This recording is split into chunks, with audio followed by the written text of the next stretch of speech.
What's with Adobe's relatively new creative profiles we can access in Lightroom and in Photoshop through the Camera Raw filter there? Everyone wants to build images with a cinematic look these days, and so the latest image editing catchphrase today is color grading. By color grading images, we can provide a certifiable cinematic look to our photos. Sounds terrific, but what is color grading and who are the folks providing this service as a colorist? Individuals working in post-production on feature films, television, and the final spit and polish to many, if not most, commercials these days. Essentially, colorists tweak footage from a motion picture production to initially establish a consistent, acceptable, white balance for all that has been shot over days and weeks of production, so that scenes which are shot out of script sequence will then match and appear to have been shot at the same time in sequence. This is an essential part of motion picture film editing, and its results should be invisible to even the most discerning eye. Round about the turn of the century, picture makers wanted more in post-production.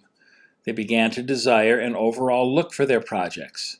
Then, some film directors and cinematographers wanted a separate, subtle change when presenting specific characters or segments of time represented within their project, presented as a sort of series of hints to viewers paying attention. Most all of these groundbreaking experiments were nearly all concerned with color, emotional cues representing fear or innocence, or a period in history, for example. At this time, color became the equivalent of another character in a feature film. Much like music, the film score has long been so integral a part of the whole, it is indispensable to this form of storytelling. So too now with colorizing. Okay, enough of a backstory. On to static pictures. Our images edited in Photoshop and Lightroom. Many people work with presets included with Lightroom or Camera Raw, along with others we can either purchase or download for free from other photographers or from photo sharing portals like Flickr to add another dimension to a near completed image edit. Making presets we can use in Lightroom and the Camera Raw filter in Photoshop is really quite simple to do and a potentially useful exercise to engage in from time to time. I won't go into the process here. There's plenty of resource material for that online. But as an example, in order to illustrate the difference of working with presets versus changing our images similarly by tapping creative profiles instead, a while back I devised a series of day for night presets in Lightroom based upon observations I made during the full moon. Principally backing off on vibrance and/or saturation, then utilizing a combination of split toning and contrast reduction settings to simulate moonlight. However, unlike the new creative profiles we have to work with, presets cannot be dialed up or down, affecting how much or little of their creative setting recipes interact with our images. Most of my time these days is spent building composite photo illustrations like this one, an old film scan from a project I shot around the subject of classic 1940s and 50s summer dresses. Improve my original lighting, retouch, add some elements that weren't there to begin with, then match them all with a single, consistent interpretation of white balance, and done. At this point, I was certainly happy enough to send along to print. I had the look of realism I was after. However, as I was poking through my catalog of finished projects in order to select a photo I might like to build my story about creative profiles with, I thought to myself, perfect. As this illustration stands, I'm satisfied with what we see here. As I said before, I could send it off to print. Now, as with building HDRIs from a series of exposures, it is my habit to lean towards making a final picture that looks most true to life or naturalistic. I'm not one for oversaturating color, amped tone compression, and in-your-face plug-in effects. I would prefer instead to fool the mind's eye of a viewer and engage their imagination, rather than to push my clever use of eye candy effects over a high dynamic range image I'm sharing with others. Now, I believe that monkey was actually there, behaving itself at the edge of that table. as those Lucky Strike cigarettes drop out of the pack and float slowly towards the girl sitting under the watchful eye of Mescalito in the frame above her head. I'm digging the soft, Vermeer-like light going on. But could this final version of my original photograph somehow become better by employing creative profiles? Accessing the Profiles browser in Photoshop is through the Camera Raw filter, but I prefer to do my overall image modifications in Lightroom, mostly saving my time in Photoshop for the heavy lifting it specializes in, working with layers and their often complex masking processes. I like Lightroom for easily moving through my image assets at my fingertips in the library, then moving into the Develop module, which has a more elegant, intuitive user interface than is provided with the Camera Raw filter in Photoshop. Lightroom also affords me to both save my snapshots of an editing history I find important enough to set aside for further examination and experimentation in the future, and, as well, my current ongoing editing record inside the history drawer here. Both features are never a part of the Camera Raw model in Photoshop. We access the Profiles browser in Lightroom from the Profile drawer nested at the top of the right column within the Basic panel. I click on the up and down arrows adjacent to the term color, which is the label here we should expect because I am currently working in the full color rendering space here. I select the Browse option to open the Profiles panel, and everything in the right column available just a moment ago vanishes, except for the histogram. I always keep the View options set to List because even though initially one might find it convenient to browse through possibilities here using the visual cues presented in the small thumbnails as a grid, perhaps maybe even more so by selecting the large renderings of what each profile does to affect the image we have on deck, I find that by maintaining the list here, I can simply scroll down slowly and mindfully, watch how each LUT base profile renders my entire image as I have set to fit the stage here. This is an easy to do hand-eye coordination thing, scrolling with the mouse while paying total attention to the rendering changes there on stage. Really important because in some cases, the changes being made to the image can be subtle. And the ability to see changes as they are made on stage is by far more impactful in a process of selecting potential refined variations by way of these rendering prescriptions of an already choice final version of an original image. Again, this is why I advise you to save experimenting with these creative profiles to the very end of your editing process on your work. Same thing with presets, really. The way they change your original vision is likely to provide you the opportunity to utilize another Lightroom-only feature, saving one or more versions of an image as virtual copies. This ability to instantly render the image on stage by floating a cursor over each profile is a recent upgrade to both Lightroom and the Camera Raw filter in Photoshop. Instant rendering is a capability shared by presets we have here to help us along as creative settings in our image editing process too. This is a welcome improvement over past versions of the Camera Raw engine, and at last catches up with equally sophisticated software like Affinity Photo and the Nik collection of filters, just to name two, which have been rendering images in real time with the push and pull of individual settings in their application's user interface. Now this is the process I employ while working with my profiles collection here in Lightroom. Watch as I float my mouse's cursor over this list. These titles of various profiles I have loaded here in Lightroom. And note that as I scroll down over the list, my image on stage renders with the secret sauce baked into each individual recipe. I say secret sauce because unlike assigning a preset to our images within an editing process, we are unable to utilize Lightroom's singular history record along with a careful scan of what settings have been affected before and after the preset was used to change our image when using profiles. Let me show you what I mean.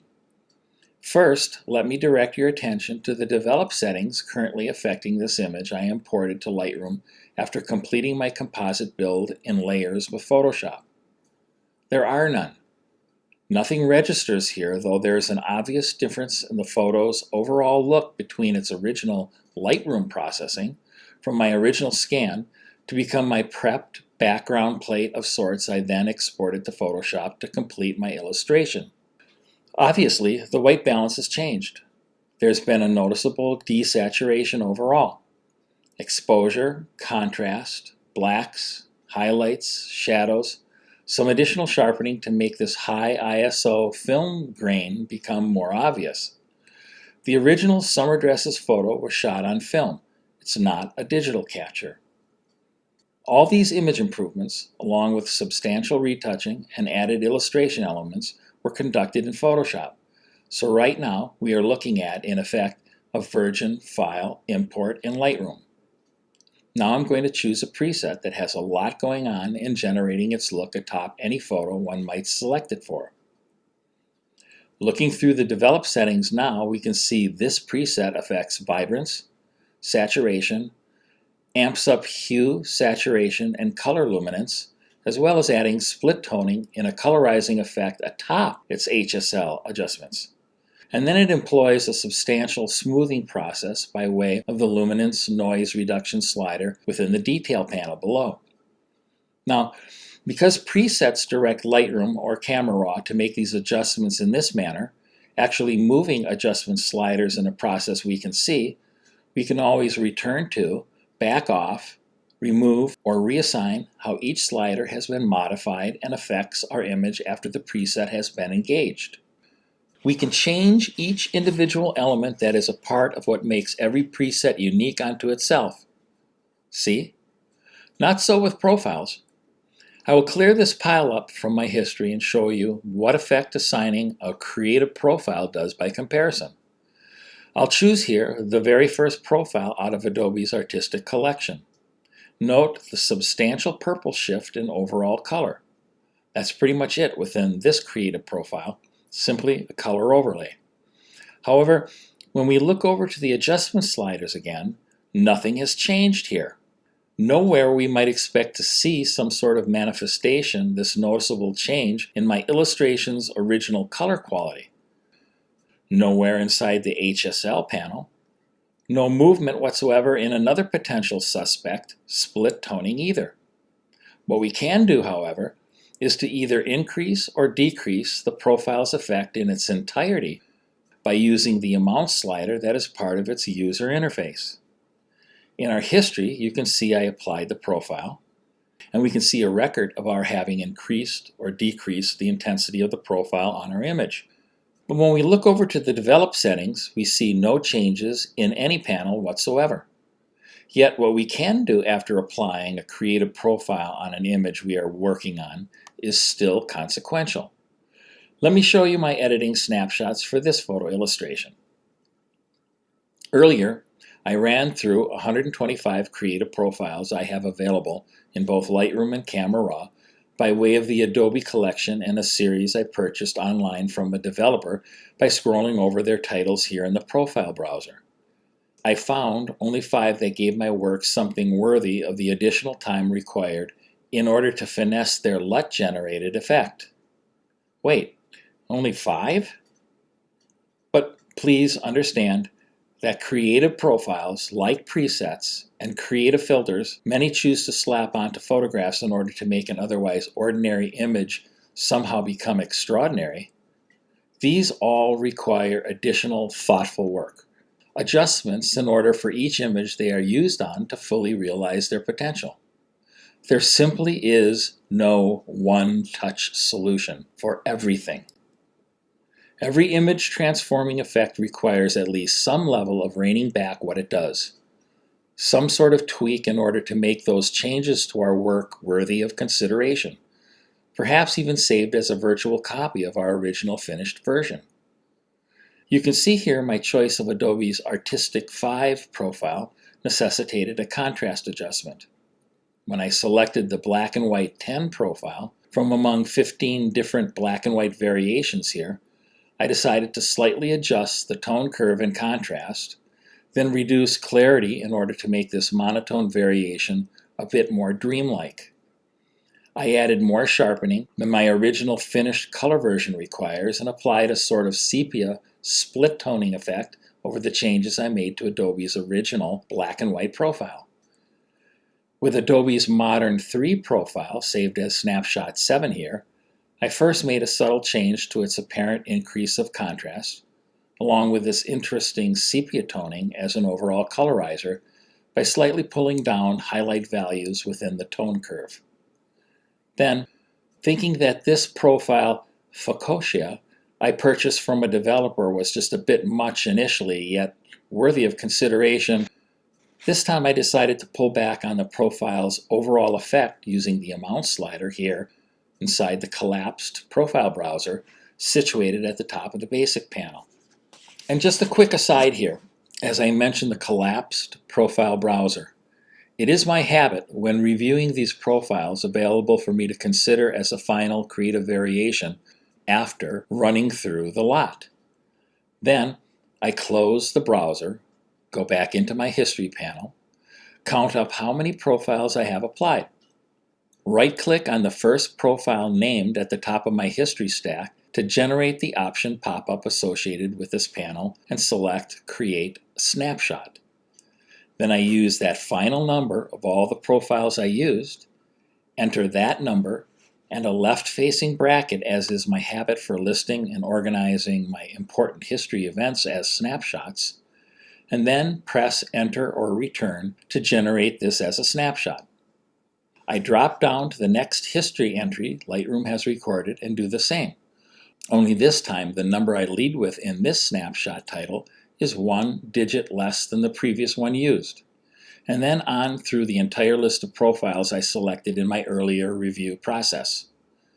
Note that when I'm making these snapshots, in order to make an accurate title of what profile I used here, after Lightroom generates a snapshot titling window, I press the left-facing arrow down in the corner of my keyboard, which deselects the line of history Lightroom thinks I want to use for the entry I have selected for a snapshot, and I enter the number I want to use for its appropriate place in my expanding list of snapshots. If you press the plus symbol in the title bar of the Snapshots panel instead, Lightroom will simply fill an active title field with the current day's date and time of day, and not an intended profile's name. I know this procedure may seem to some to be a bit overly meticulous and downright boring while engaged in a creative endeavor, but I found over time this way I have each profile I intended to experiment with locked in as a snapshot, and whether I want to start my tweaking experiments right away or leave the process for another time later on, I know I won't have to run through the entire series again or wonder whether I lost a favorite because I overwrote it skipping blithely around and through my history. Overwriting huge segments of recorded history does happen. Though this purchase profile, Fukoshia, initially dramatically affects my finished illustration project with a blast of contrast, along with its built-in colorization formula, my slight overall reduction in exposure afterward, including adjustments to highlights, whites, and reduction in contrast, along with utilizing the radial filter for an additional reduction of highlights in this area, indicated by a green colored tool overlay, makes a profile that originally affected my image in a somewhat heavy-handed way now a much more satisfactory interpretation. And lastly, this other purchase creative profile I selected from the 150 total I currently have available here in Lightroom and Photoshop's Camera Raw interface, Chrome Sunday, makes a compelling interpretation of my original finished version of this composite illustration. Chrome Sunday here reminds me of experimentation I've done with some images in the past. My creating some black and white versions of a color photograph, then pulling them into Photoshop, stacking it or them above the original color file as layers, and assigning each black and white rendering the multiply layer blend mode so that each of them is somewhat transparent already as an overlay. Then pulling back on these veneer layers opacity until I get something that piques my interest. Cool thing about this particular profile is I don't need to generate a variety of monochrome variations of my original first, then go through that additional time required to drag them into Photoshop as a series of layers and continue to experiment there in order to achieve this sort of effect. One click, and I have more of a shortcut to experiment with and never have to leave Lightroom at all. I reduced the Chrome Sunday's profile contrast, affect both the shadow slider and increased luminosity in the blacks, slightly increased the overall exposure. I think this is a better result than the original full-on version of another unique creative profile. So there you have it. In a nutshell, first, evolve your work to a point at which you are happy with an image you really like. Then, using the profile browser set to list view, and slowly scroll down the entire list of provided creative profiles you have available on your machine. Take your time. Ask yourself if there isn't something you can do to the look that is rendering your image on stage as a follow-up before rejecting any creative profile out of hand. Remember, there is no one-touch solution to make an already wonderful image considered to be instead remarkable. You must roll up your sleeves and do a bit more thoughtful work tweaking any profile's baked-in effect. Reject the false notion there is a need for speed. You're not delivering newspapers on a morning route or rushing to clean up your bedroom so you can go out and play. Enjoy. Think about what you're doing. Thinking, reflection, takes time. And by the way, don't forget to check out the links I provided below to learn more about color in film and additional content related to color grading in that more challenging endeavor. Oh yeah, the social aspect. I don't do many of these screencasts as their production takes way too much time to build. I make pictures, not content for mobile devices, so it doesn't matter to me here on YouTube. But like my Phoenix Lightroom Enterprise Facebook page, and visit both the Phoenix Lightroom Enterprise website and my personal website too. Both desktop designs, so good luck with navigating them on your phones. Cheers!